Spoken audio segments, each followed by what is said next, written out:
नमस्कार, मी Neha. Deshonnati news bulletin मध्ये आपलं स्वागत आहे. जाणून घ्या आजच्या ठळक घडामोडी. हेमंत गोडसे यांचे आज नाशिक जिल्ह्याच्या इगतपुरीत जोरदार स्वागत. कार्यकर्त्यांनी घाटातून हेमंत गोडसे यांना आणलेवर कार्यकर्त्यांची मोठ्या प्रमाणात गर्दी, ढोल ताशांच्या गजरात जंगी स्वागत.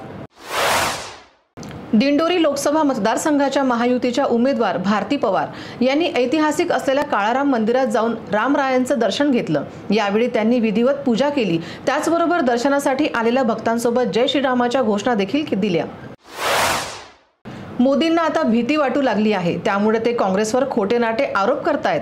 काँग्रेसचे ज्येष्ठ नेते बाळासाहेब थोरात यांची टीका. आज कल्याण लोकसभेसाठी उमेदवारी अर्ज दाखल करण्यापूर्वी महायुतीचे उमेदवार डॉक्टर श्रीकांत एकनाथ शिंदे यांचे जोरदार शक्ती प्रदर्शन. महाविकास आघाडीचे उमेदवार सुरेश म्हात्रे उर्फ बाळा मामा यांचे उमेदवारी अर्ज दाखल करण्यापूर्वी शक्ती प्रदर्शन. आमदार जितेंद्र आव्हाड, आमदार रईस शेख यांच्यासह कार्यकर्ते देखील मोठ्या संख्येने उपस्थित. महायुतीचे उमेदवार डॉक्टर श्रीकांत शिंदे यांनी मुख्यमंत्री एकनाथ शिंदे व कुटुंबांसोबत आज कल्याण लोकसभेसाठी उमेदवारी अर्ज दाखल केला. 4 जून नंतर आम्ही गद्दारांना सुरतला पळून लावणार. शिवसेना ठाकरे गटाच्या राज्यसभा खासदार प्रियंका चतुर्वेदी यांची शिंदे गटावर घणाघाती टीका. नाशिकमध्ये आज महायुतीची रॅली शिवसेना उद्धव ठाकरे कार्यालयासमोरून गेली. यावेळी उद्धव ठाकरे गटाच्या कार्यकर्त्यांनी मशाल पेटवत घोषणाबाजी केली.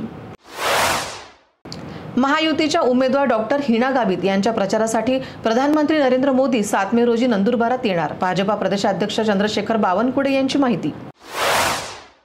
मुंबई उत्तर पश्चिम येथे होणारी लढ्यात निष्ठावंत विरुद्ध गद्दार. शिवसेना ठाकरे गटाचे लोकसभा उमेदवार अमोल कीर्तीकर यांची खरखरीत टीका. उद्या माजी मुख्यमंत्री उद्धव ठाकरे यांची कणकवली जाहीर सभा. आमदार वैभव नाईक यांनी सभास्थळाचा घेतला आढावा. मी 10 वर्षात कोकणात एकही राजकीय हत्या होऊ दिली नाही. महाविकास आघाडीचे उमेदवार विनायक राऊत यांचे विधान.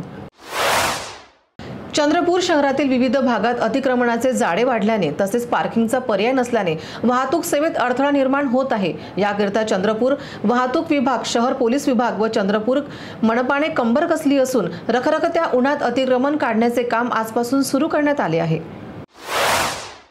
येत्या 8 मे रोजी देशाचे गृहमंत्री अमित शहा यांची जालना येथे जाहीर सभा होणार आहे. महायुतीचे उमेदवार रावसाहेब दानवे यांनी दिली माहिती.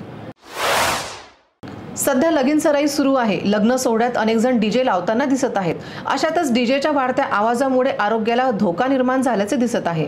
तर काही ठिकाणी आक्षेपार्ह गाणे वाजल्यामुळे दंगल सदृश्य परिस्थिती निर्माण झाल्याच्या घटना समोर आल्या आहेत. त्यामुळे अशा प्रकारच्या घटना रोखण्यासाठी बुलढाणा जिल्ह्यातील पोलीस आरटीओ ॲक्शन मोडवर जिल्ह्यात 22 डीजेवर पोलिसांची कारवाई.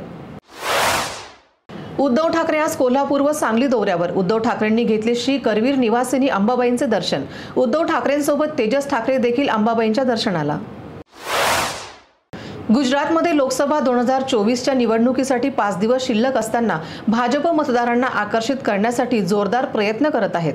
पंतप्रधान नरेंद्र मोदी 2 दिवसीय गुजरात दौऱ्यावर आहेत. पंतप्रधान मोदींनी सुरेंद्रनगरमध्ये जाहीर सभेला संबोधित करताना काँग्रेसवर हल्लाबोल केला. काँग्रेसच्या काळात 2 संविधान, 2 झेंडे आणि 2 पंतप्रधान होते असेही ते म्हणाले. चेन्नई सुपर किंग्सला त्यांच्या घरच्या मैदानावर पंजाब किंग्स विरुद्ध 7 गडी राखून पराभव स्वीकारावा लागला. या सामन्यात सीएसकेचा पराभव झाला असला तरी कर्णधार ऋतुराज गायकवाडने 62 धावांची खेळीकडून विक्रमाच्या यादीत स्थान मिळवले आहे. ऋतुराज गायकवाडने महेंद्रसिंग धोनीला मागे टाकले आहे.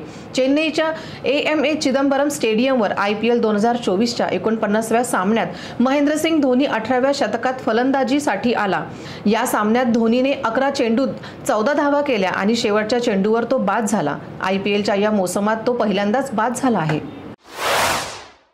राजकोट लोकसभा मतदारसंघातील भाजपचे उमेदवार पुरुषोत्तम रुपाला यांच्या वादग्रस्त वक्तव्यामुळे क्षत्रियांमध्ये प्रचंड नाराजी पसरली. दरम्यान गुजरातच्या सुमारे 15 राजघराण्यांनी भाजप आणि पंतप्रधान नरेंद्र मोदींना उघड पाठिंबा दिला आहे. त्यामुळे आता क्षत्रिय चळवळीचे काय होणार असा प्रश्न गुजरातच्या राजकीय वर्तुळात चर्चेला जाऊ लागला आहे. याचबरोबर हे बातमीपत्र संपलं. पुन्हा भेटूया नवीन घडामोडींसोबत. नमस्कार. मुंबई, पुणे, नागपूर, मराठवाडा असो का विदर्भ, राजकीय, सामाजिक, शैक्षणिक क्षेत्र असो का क्रीडा, सर्वच घडामोडीचे विश्लेषण पाहायला विसरू नका. फक्त देशोन्नती न्यूजवर.